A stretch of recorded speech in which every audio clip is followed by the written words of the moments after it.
I look so pale. Oh, come closer. That's better. I was like, why does it feel like I'm like a little pale ghost child, like against the walls of the mansion? Because it wasn't pulled forward far enough. And I put on a little blush, so now I'm a little... probably don't look like a sickly, ailing child. Okay. Hi, welcome back to my channel. I'm Catherine, and I'm here to talk about books. I love doing this video. I did this video last year, and I really love doing it. It's just what I want to read in the upcoming year in 2024. So these books are not books for a book club or books that friends pick out for me. These are just books that I just have a feeling. I just have like a little spidey sense that these are the books that I want to read this year and that this is the year for them. So these are completely my own picks. I'm a very intuitive reader, so I just get a sense. Like I'll just see a book and I'm like, that's what I want to read. But I also am thinking ahead in time and going, like what are the books in my collection that I want to read? And I just get the sense that these are the ones that I want. So I'm gonna just briefly go over them today. Maybe it'll give you some recommendations. Maybe you'll read them as well in 2024 and we can talk about them. But yeah, these are just books that I really feel it's my time. It's my time to read these. Some of these have been in my collection for a really long time. So let's do it. First off, we have my classic sad boy, D.H. Lawrence, The Rainbow. I have read Lady Chatterley's Lover, and I really liked it, and I've read Sons and Lovers, which I really loved. Like that was more of like a 4.5 star. I loved that book. I just figured I'm going to read all of D.H. Lawrence because I really like his writing. So this is The Rainbow. Technically, this is kind of in a series because it has the same family in both The Rainbow and Women in Love. Technically, The Rainbow is the first in that kind of loose series. So The Rainbow is the one I'll be reading first. Set in rural Midlands of England, just my favorite location, The Rainbow revolves around 3 generations of the Brangwens, a family deeply involved with the land and noted for their strength and vigor. When Tom Brangwen marries a Polish widow, Lydia Lenski, and adopts her daughter Anna as his own, he is unprepared for the conflict and passion that erupts between them. All are seeking individual fulfillment through their relationships and instead discover a new consciousness. It is Ursula, Anna's spirited daughter, who chooses something other than the conventional path offered to women in her own search for knowledge. Ooh! Shades of Thomas Hardy in there, with people wanting their own self-fulfillment that goes against society completely. And D.H. Lawrence certainly wrote about very similar themes, and I'm always about that. So, The Rainbow. D.H. Lawrence. Next we have one that I have heard nothing but good things. Like everybody is obsessed with this book. And the more I read about it, I was like, yeah, I really want to. It's In the Dream House, Carmen Maria Machado. This is a memoir. As I've said before in past videos, I love a memoir. And this is supposed to be like a very genre-defying, like redefining book of the memoir genre. Carmen Maria Machado's prismatic, revolutionary memoir is an electrifying account of a relationship gone bad and a bold dissection of the mechanisms and cultural representations of psychological abuse. Each chapter is driven by its own narrative trope. Like that to me is fascinating. For a memoir, that's fascinating. The haunted house, erotica, the Bildungsroman, I always pronounce that wrong, through which Machado holds her story up to the light, while also casting a critical eye over legal proceedings, fairy tales, iconic works of film and fiction, and broad swath of queer history. In the Dream House explodes our idea of what a memoir can do and be. And I love that, because I love memoirs, but they kind of follow a similar rhythm at all times. They're kind of doing the same thing over and over again, but this is supposed to be each chapter something completely different, but it all works into her life and her documenting this relationship that she had with a woman who was very abusive. So I'm very excited for this. I will say, I think the reason I was hesitant to get to this book for a while, I thought the cover is a little, I don't love the cover. This is like not my favorite cover art, and I thought for some reason it was like YA dystopia or something YA related, so I was kind of like, eh. But then I like actually read the synopsis and looked up stuff about it and went, oh, yeah, that's that's not it at all. I just think the cover was throwing me off. I mean, don't judge a book by its cover, but like, come on. Okay, this is one that people don't ever talk about, but if you look up, I have a different version, but if you look up the cover of it, you're like, what the hell is this? It looks so freaky and weird. It's The Auctioneer by Joan Samson. This is a horror novel written in the 70s. Apparently when it came out, it was super popular and like super big, but then it like never really stood the test of time. Like it kind of just dropped off. But now in recent years, people are kind of going back and being like, oh, this is a horror classic. Like this definitely rivals the stuff that Stephen King was putting out at the same time. But for some reason, it just got kind of swept under the rug. I've been wanting to read this with my little mini book club with my friends Jess and Yona. I've been kind of like, Auctioneer, hey, we could read The Auctioneer.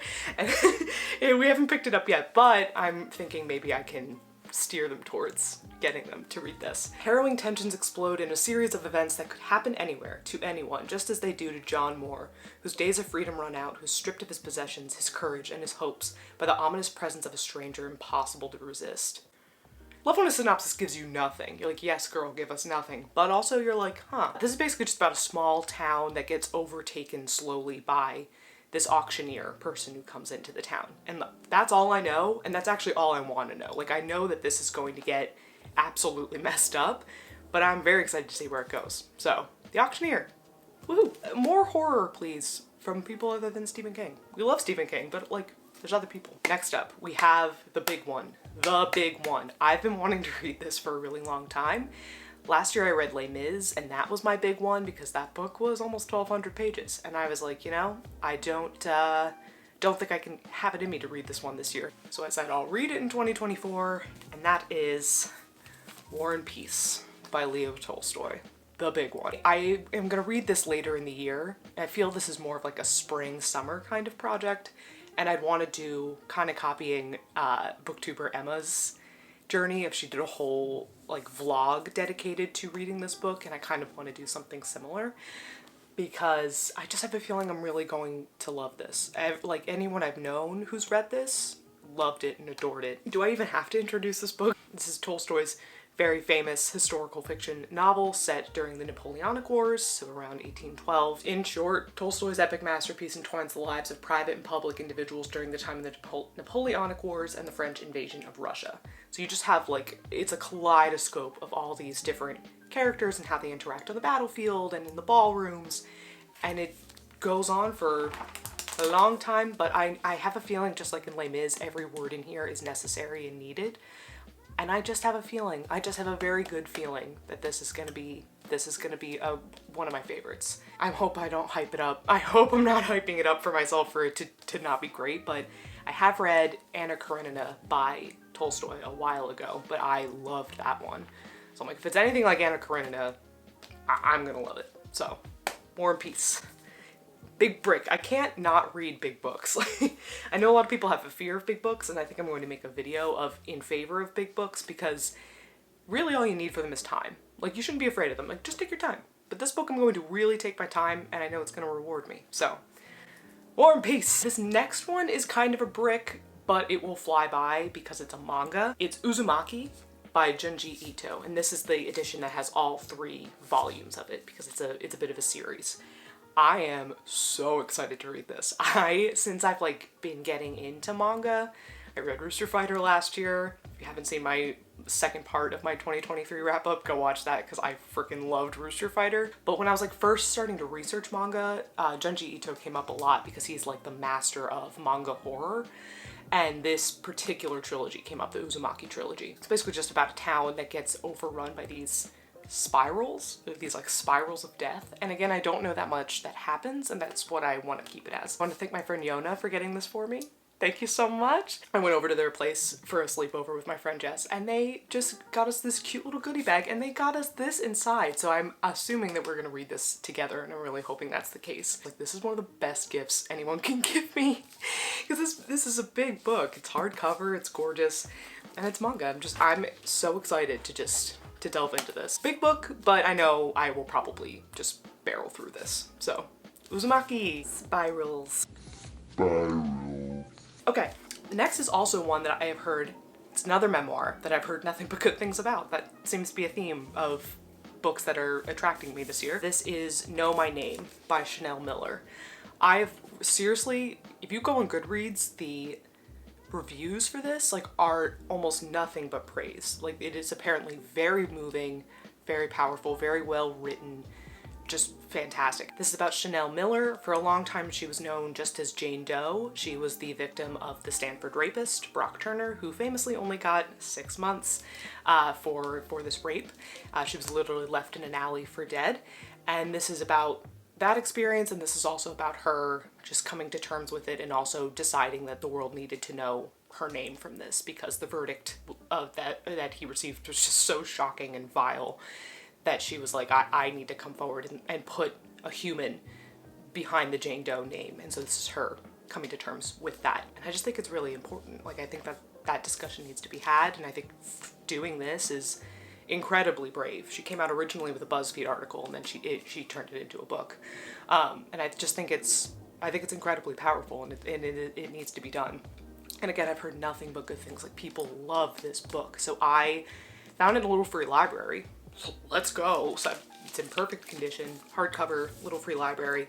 I've just been holding on to it and waiting for a good time, but I know that time is soon. Like, I know I want to read this very soon. So now my name, Chanel Miller. You go, Chanel Miller. Oh, wait. Oh, I don't know if you can really see it. I got a suggestion from my grandmother that she wants to see the books when I stack them up. She wants to see the spines, so I'm gonna see if I can do that for her.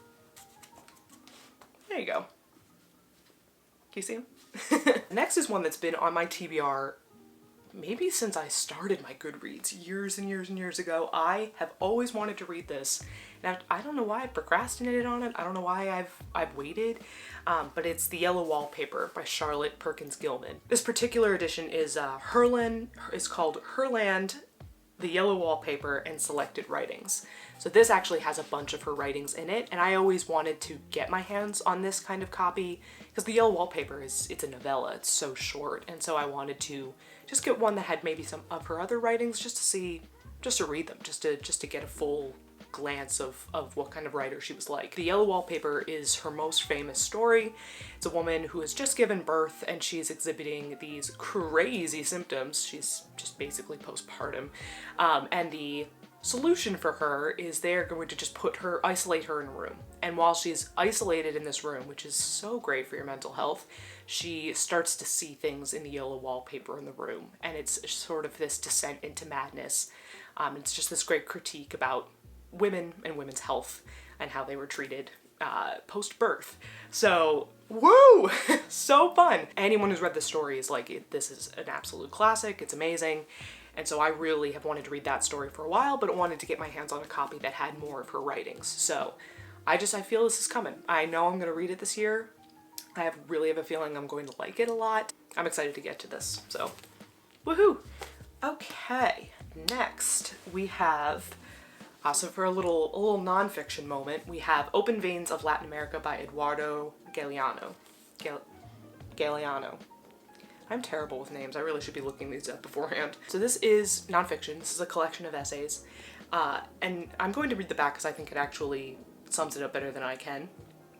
Rather than chronology, geography, or political successions, Eduardo Galeano has organized the various facets of Latin American history according to the patterns of 5 centuries of exploitation.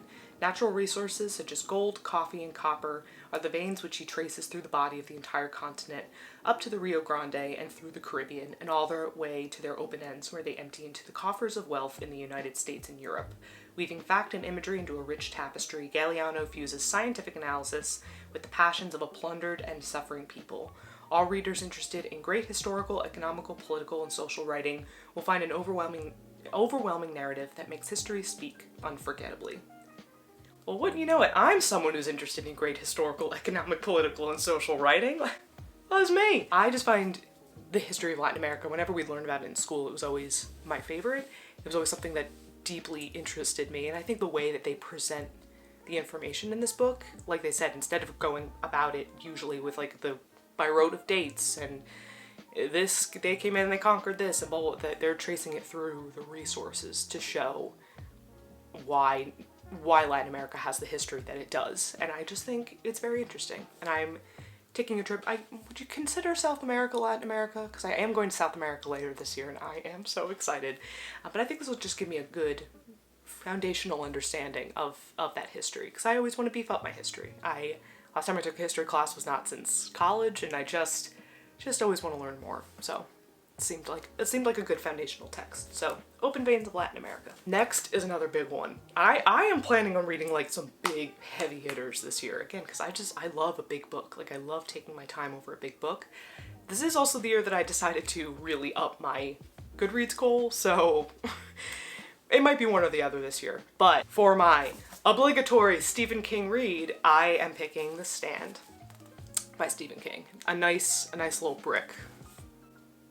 Hi. This is basically a post-apocalyptic novel. So there's some sort of virus that wipes out most of the population, and this book is just dealing with the people who are left, what kind of civilizations they kind of put together. I believe there's like 2 warring factions of people that are just kind of left to pick up the pieces after this disaster. This is like a classic of that genre, so I'm very excited to read this. It's long, but I'm planning to read this a little bit later in the year. This will probably be more of like a September, October read. I'm very excited. I had another copy for a while, forgetting that Stephen King re-released this book in the 90s, completely uncut. So there was a cut version that came out when it first came out in the 70s, and then he re-released it as uncut in the 90s. And I had a copy from the 70s, and I was like, nah, I want the full, like if I'm gonna go for The Stand, I'm gonna go for the full thing. And so then I picked up this mass paperback copy, which is from the 2000s. It's these kind of like these Stephen King editions, which are not my favorite, but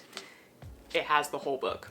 And I got it at Half Price Books for like, I think $5. So, The Stand, Stephen King. The guy at the register was like, oh, yes, I love this book. And I'm like, I know I'm gonna love it too. It's my obligatory Stephen King read, and I read one every year, and I just have a feeling it's time for The Stand. All right, next up. Oh, look. I love happy things. I love my little Sanrio characters. I love my little Studio Ghibli. I love like cute, sweet, wholesome. But when it comes to books, like I kind of want my heart ripped out. Like I always am reading like very sad, very dark, and these next 2 are sad and dark. The first one is another memoir. I think this is just the year of memoirs. It's Joan Didion's The Year of Magical Thinking. So like I mentioned in my January wrap up, I finished Play It As It Lays, and I really loved it, and I just really love Joan Didion's writing. Like I absolutely love her. And I've also heard nothing but good things about her memoir, The Year of Magical Thinking. This is basically recounting the year where she lost both her husband and her daughter, which, like, I can't even imagine what kind of grief that is. And this is just her trying to articulate that and move through it. I'm so fascinated to read this. And again, I just like love the way she writes. So this is really, like, Slouching Towards Bethlehem features her in some of them, but this is really personal. Like, this is about her life. So I'm excited. Year of Magical Thinking. I'm ready to be depressed. One of the book podcasts I listen to called Books Unbound, which is fantastic if you've never listened to it. Very, very good. But Ariel, one of the podcast runners in that, said she was reading this, but she had to stop because she was so sad. That's what I want. That for me is a glowing endorsement. And the next is one of those that people also a lot of people give it praise, and then a lot of people are like, this is kind of just almost torture because it's so sad. But I feel like it's time. I feel like it's time for me to read it. It's A Little Life by Hanya Yanagihara. Am I one of those people that is going to film myself reading this so I can film myself crying? Maybe not. I don't think there's anyone who has read this book who, like, it wasn't torn apart by it, like, wasn't so unbelievably sad by this. I don't think I'll be the exception. I cry at anything. I am quick to cry, so I think this is going to make me upset. Basically, A Little Life follows 4 college classmates, broke, adrift, and buoyed only by their friendship and ambition as they move to New York in search of fame and fortune. While their relationships, which are tinged by addiction, success, and pride, deepen over the decades, the men are held together by their devotion to the brilliant, enigmatic Jude, a man scarred by an unspeakable childhood trauma. A hymn to brotherly bonds and a masterful depiction of love in the 21st century, Hanya Yanagihara's stunning novel is about the families we are born into and those we make for ourselves. This is gonna destroy me. I just know it. But people love this book. Apparently the writing is very good. There are criticisms that people are like, yeah, it's almost irresponsible, like the type of stuff she was writing about, because it's just so unbelievably dark and depressing and horrible. But I will be the judge of that. I will protect my heart with this one. When I'm reading this, I will read something very fun alongside it. Like, I'll read something very lighthearted. A surfing Buddha, if you will be needed. All right, coming down. Ooh, now this one, my selection meeting for the book club is coming up, and I am going to suggest this one because I've been wanting to read this forever. I watched the movie, love the movie, and I was like, I have to. Like, I have to watch this movie. Or, I'm sorry, I have to read this book. Of course, I kind of know what happens, but you never really know what happens because it's very vague, and I love when things are very, very vague. If you don't like vague, you're not gonna like this one. It's Picnic at Hanging Rock by Joan Lindsay. It seems like people really hated this book, and people hate the movie because they're like, you don't know what happens. And I'm like, that's exactly why I love it. There's so much that can be extrapolated from it. Well, I'll read the back. It was a cloudless summer day in the year 1900. Everyone at Appleyard College for Young Ladies agreed it was just right for a picnic at Hanging Rock. After lunch, a group of 3 girls climbed into the blaze of the afternoon sun, pressing on through the scrub into the shadows of the secluded volcanic outcropping. Farther, higher, until at last they disappeared. They never returned. So good. So good. I love the movie. The movie is like, Sofia Coppola had to have watched that movie. It has to be an influence because it gives very Virgin Suicides kind of feelings to it. And I loved it. And so ever since then I was like, I gotta read this book.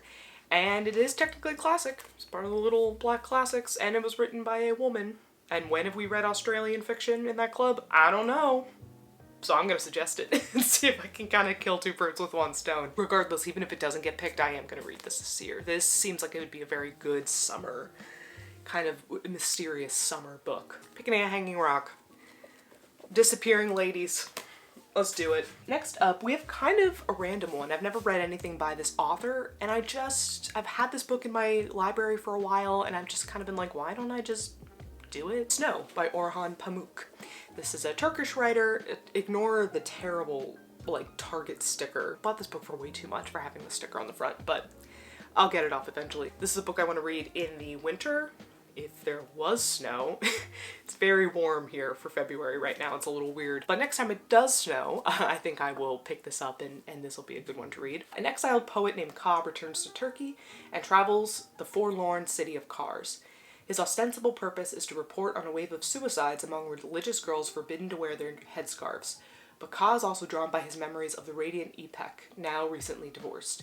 Amid blanketing snowfall and universal suspicion, Ka finds himself pursued by figures ranging from Ipek's ex-husband to a charismatic terrorist. A lost gift returns with ecstatic suddenness. A theatrical evening climaxes in a massacre, and finding God may be the prelude to losing everything else. Touching, slyly comic, and humming with cerebral suspense, Snow is of immense relevance to our present moment. I don't know why. I don't know why I'm drawn to this book. I just really want to read it, and I feel like I kind of have to wait until it's a little bit more atmospheric and snowy. I'm excited to read this. I don't really often read Turkish literature. I can't think of any Turkish literature that I've read, so this might be the first one. I've had this sitting here for a while, and every winter I go, I'm gonna read Snow, and I don't. But this year I'm like, next time it snows, we're reading Snow. Next we have nonfiction, As Long as Grass Grows by Dina Gilia Whitaker.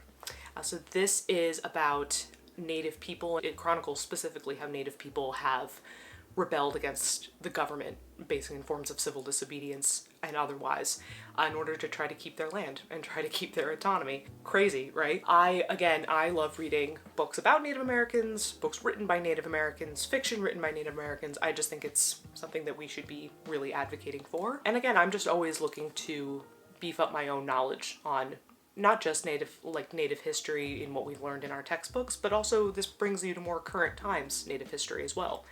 Like the occupation of Alcatraz in the 70s. I'm like, how did I not know Native people did that? Like there's so many gaps in my knowledge, and I just feel like I want to keep learning and keep filling those gaps. This has come highly recommended. Everyone I know who has read this or I've seen on Goodreads seems to really love this, so I've had it in my possession for a while. I was going to read it last year, and again, because I'm like a gut feeling kind of reader, I picked it up and I just went like, actually, I don't think it's time. Like, I don't think I'm gonna read it yet. This year. This is the year. And one more that I don't have with me, I haven't bought yet. I try to prioritize the books that I already own, but I'm terrible. And I'm always looking to like get the next book. But one for some reason that I feel very drawn to reading this year is The Prestige by Christopher Priest. I don't know, maybe it's because right now I'm reading The Night Circus, which is about 2 kind of dueling, yet they fall in love, 2 dueling illusionist magicians. And I'm like, I think I'm just kind of in that mode. Like I'm in my circus era. These are about illusionists, and it's kind of around the same time period too, if I'm not mistaken. Plus, I don't know the twist. Do not ruin the twist for me, I swear to God, because whenever I've had friends who were like, oh, I don't know the twist of The Sixth Sense, then I'm like, then we should just go watch it. Like, the fact you don't know is pretty miraculous, and I think if I've gone this long being as like keyed in to movies and the world of media, and I don't know the twist, I think that's pretty miraculous. So I don't want to know. I don't want to know the twist. I don't want to know anything about it. But basically, I'll give the synopsis. In 1878, two young stage magicians clash in the dark during the course of a fraudulent seance. From this moment on, their lives become webs of deceit and revelation as they vie to outwit and expose one another. Their rivalry will take them to the peaks of their careers, but with terrible consequences. In the course of pursuing each other's ruin, they will deploy all their deception their magic crafts can command, the highest misdirection and the darkest science. Blood will be spilled, but it will not be enough. In the end, their legacy will pass on for generations, to descendants who must, for their sanity's sake, untangle the puzzle left to them. Like, that just sounds so good. Like, two dueling magicians trying to, like, out each other. Fab. Love that. And again, there's supposed to be some huge twist. I want to read the book before I watch the movie, which isn't always the case. Sometimes I flip it. Sometimes I'm like, oh, I've watched the movie before, but I really just want to go back to the foundational text. But with this one, I'm like, no, I want to read the book and like I want to do it that way. I'm excited. I'm excited for that one. I've been looking for it at thrift stores and little bookstores, but I haven't found it yet. I may just have to order it. So thank you if you made it now to the end. Those are all the books that I am looking to read for 2024. I say that with an asterisk. These are not going to be all the books that I read, obviously. These are just like the books that I feel the most strongly that I'm going to get to this year. I am definitely going to read others. Like, I have already have some off the top of my head that I'm like, that I want to get to soon. But these are the ones that I know, like, I just have very, very strong feelings about. So this is no means an exhaustive list. We're reading 55 books this year. We're doing it.